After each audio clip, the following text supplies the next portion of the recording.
కాడ చిన్నదైన కాయ కాయ పెద్దది.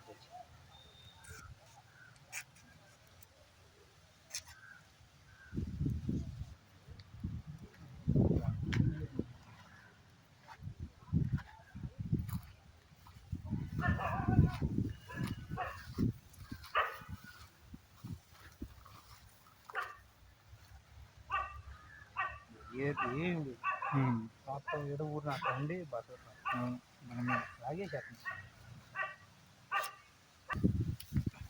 మొత్తం మల్చింగ్ వేసాయి ఇవన్నీ. దీంతో కొబ్బరితో చెప్పలు నిలబడింది తీసినవి తేమ నిలబడితే మామూలు పెంట పోగు మట్టి అట్ట పోసి మల్చింగ్ వేసా మొత్తానికి వేసా. బాగుంది. మొత్తం అన్ని చెట్లకి వేసా. అప్పుడు వేసినప్పుడు వేసి అన్ని కూరలు పెట్టా. ఆకుకూరలు మొత్తం ఆకుకూరలు ఉన్నాయి దీంట్లో దొడ్డు భలే ఉంది. మన దగ్గర ఆవు లేదు. ఆ ఊరు ఆయన వచ్చాడు ఆయన వచ్చి బాగా చేస్తున్నారు నీ దగ్గర ఆవు లేదు తెల్లాన్ని ఇచ్చాడు. ఇది మట్టి కట్టే